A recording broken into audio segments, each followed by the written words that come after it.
Yo guys, what is up? Max in our Borderlands 4 video, and today we've got a little bit of a different video than I thought I was going to be making today. Unfortunately, Gearbox has announced that the big patch that they've been kind of hyping up, that's going to be addressing the infinite stacking with bleed and the crit knife, infinite stacking Groundbreaker, and a whole bunch of other damage bugs, as well as a bunch of buffs to underperforming pieces of gear, especially ARs.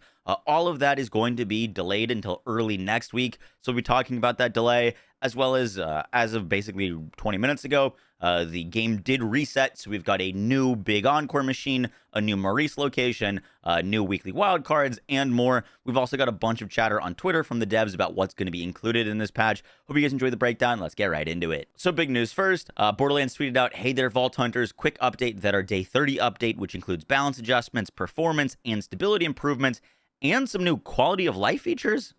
Very curious to see what that is. We'll be hitting early next week. We took a few extra days to help ensure a great experience for you. Until then, this week's new set of weekly activities will roll out later today, October 16th. Thank you for your continued support as we make more enhancements and updates to Borderlands 4. So this big patch is going to be early next week. I'm hoping that means like Monday or Tuesday. Thursday is going to be the Horrors of Kairos event, so I'd imagine it'll be separate from that. The Horrors of Kairos event is our first free seasonal event that's going to enhance world bosses, make them spawn bloodstorms, and give them new enemies to fight with new legendary loot.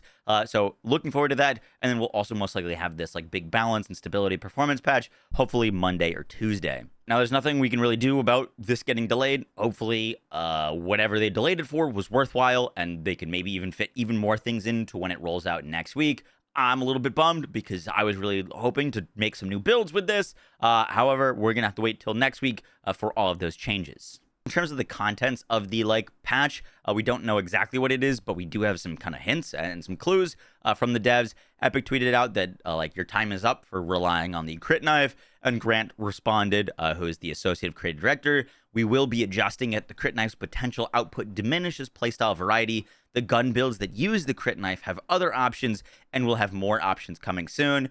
I really like that. I think even if the crit knife is nerfed down to 25%, it's probably only one of two options if you're using a gun build for actually enhancing your damage. The other being a fish slap you could throw to proc the when you melee you get 30% increased fire rate. I actually put out some suggestions because I would love to see that ordnance slot expanded.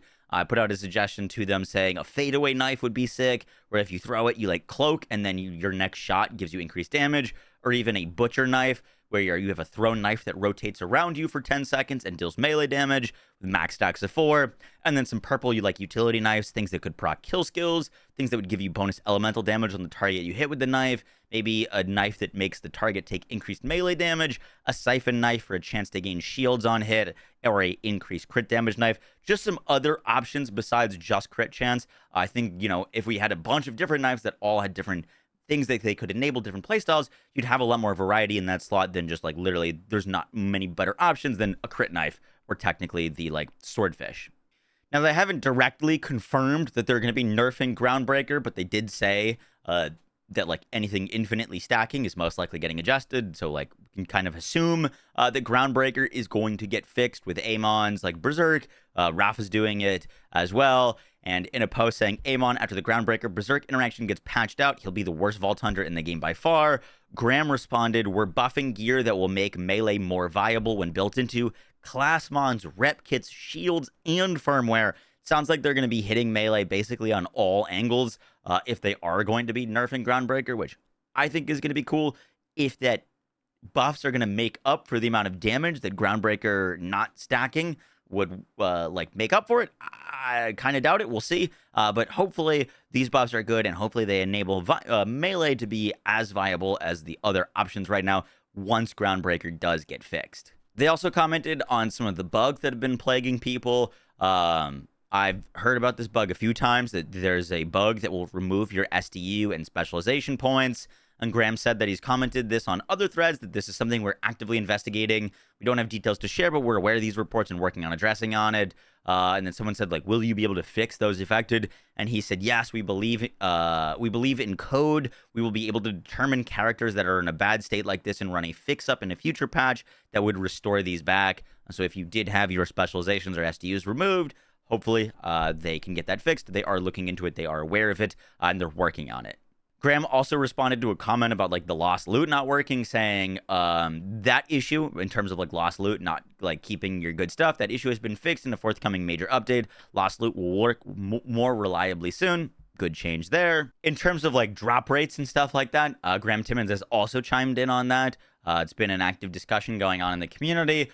Someone said that they saw that class mods are weighted so that they give less of your current class. Graham Timmons responded, that's not a thing. Presently, there is no weighting. So for a boss that is a set of class mods, you have a 1/4 chance of getting 1 for your Vault Hunter. We are investigating a possible change to add weighting, but it would be a pretty subtle change if we went forward. We'll see. I definitely noticed that I get a lot more class mods for other characters rather than the one that I get for myself.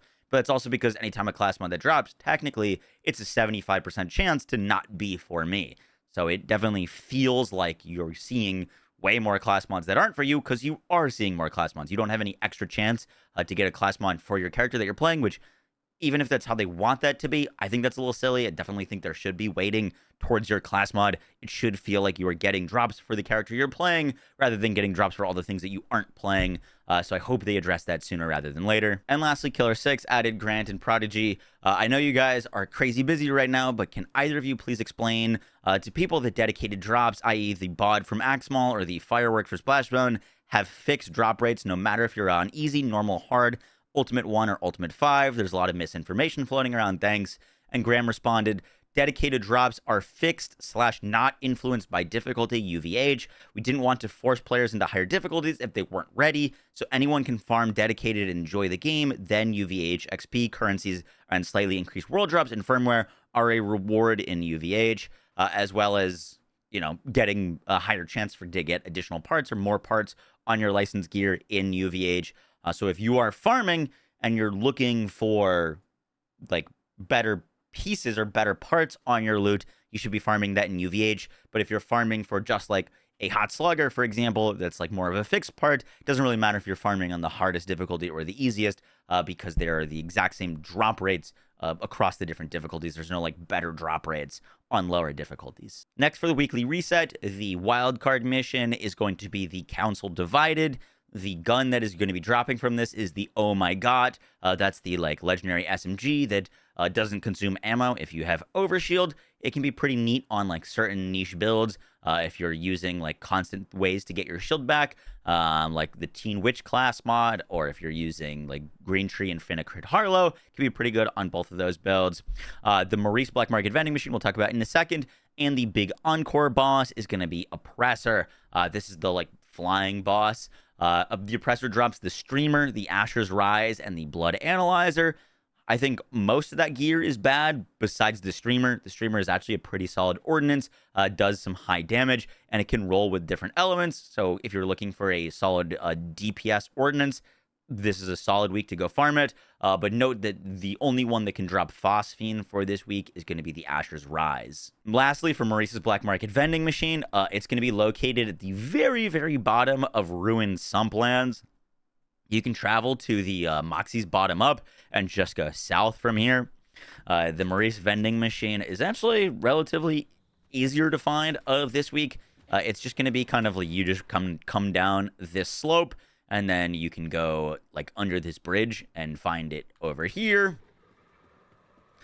This is the location. This is Maurice. Now, Maurice's vending machine earlier today like reset its loot, but it didn't actually move locations. I bought some of my stuff when it was earlier, so I'm very curious if it has brand new loot again, meaning I got like double loot because I actually bought a bunch of stuff. Okay, so it kept the same loot. So if you bought from it earlier today, after it reset, you'll have the same loot. I actually have a pretty decent week this week. This is the first week that I've actually gotten good stuff. Mine's dropping the Fire Pot, which is one of the best grenades in the game. I already bought one of these with crit damage on it. And then mine's also got the Star Helix, which I would personally look for one with Jacobs on it.